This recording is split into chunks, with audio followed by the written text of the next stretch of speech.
I'm continuing with how to ask for a name. What does your boo call you? Now we're going to translate that. We're not going to say my boo calls me sweetie. We're not going to say my boo calls me cutie pie. We're not answering the question. We're asking the question to somebody. So what does your boo call you? There was a song, and it was by Peaches and Herb. Hey, Peaches, how do you call your baby? I say, come here, baby.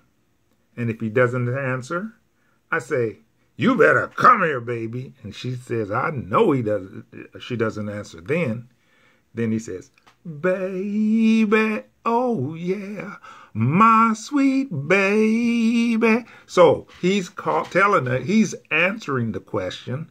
We're not going to answer the question. We're going to ask the question. How do you call your boo? In this case, what does your boo call you? So, to answer it straight out, ¿Cómo te llama tu boo? Now, notice there's no accent mark over the you. Because then, if it had an accent mark over the you, it would be saying you. But it doesn't have it, so therefore it's saying your. So whose boo is it? It's your boo. So that's what that means. Now, llama means call. He calls, she calls, it calls. In this case, your boo calls. See, your boo calls. Spanish is backwards, like Yoda. Listen to that lesson with Yoda. That was a previous lesson. So, now, your boo calls who? In this case, te is you. Refers to you, but it's not tú.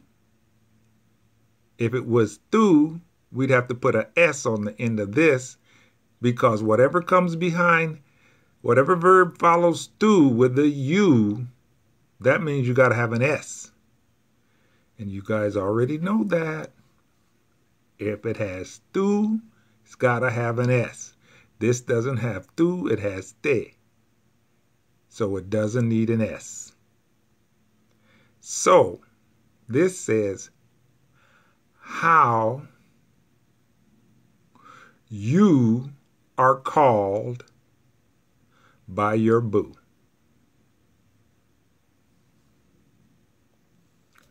So Spanish is backwards. In English, it goes straight through. What does your boo call you? In Spanish, how are you called by your boo? That's what it's saying.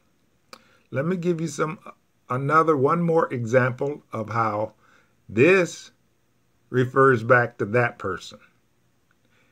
He's doing it. He's doing the calling. The verb is call. He's doing the calling.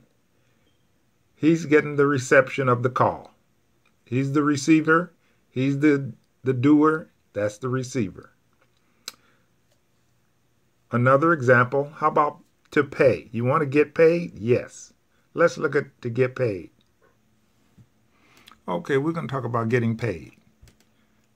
This is the verb pagar, but it's conjugated to I pay. It ends with O, so it means I pay.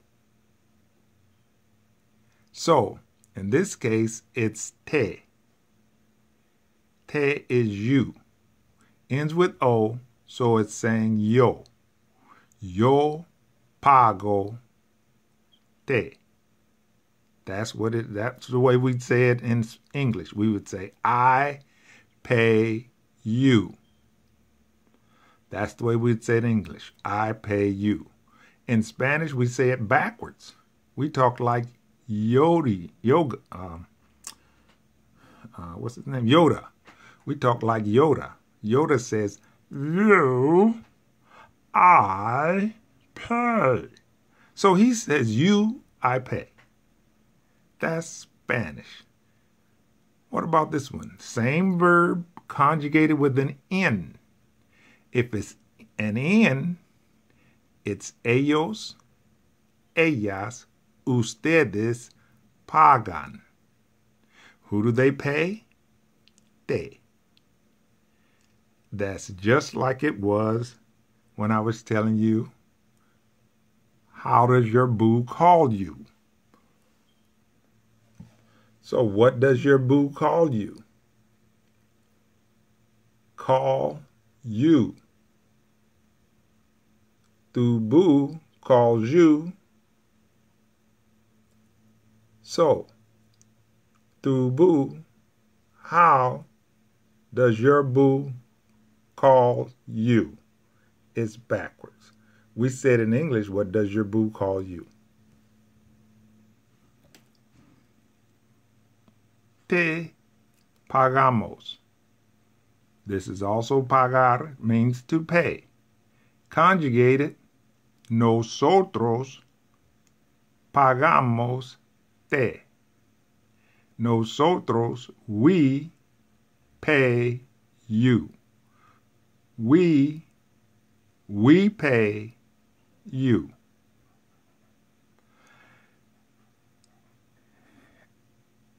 In Spanish, you, we pay.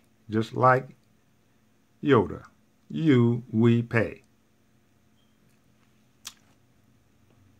Te paga. See? Te paga. This is wrong. If it has ellos, we need the N. If it doesn't have an N, then we can't use this. So it should be L. Or who? Ella. Or usted paga. Él, ella, usted paga te. Él pays you. Ella pays you. He pays you. He pays you. It's backwards, but that's Spanish. You, he pays, Yoda again. So that's the beginning of Spanish sentence structure. We're going to do this over and over and over.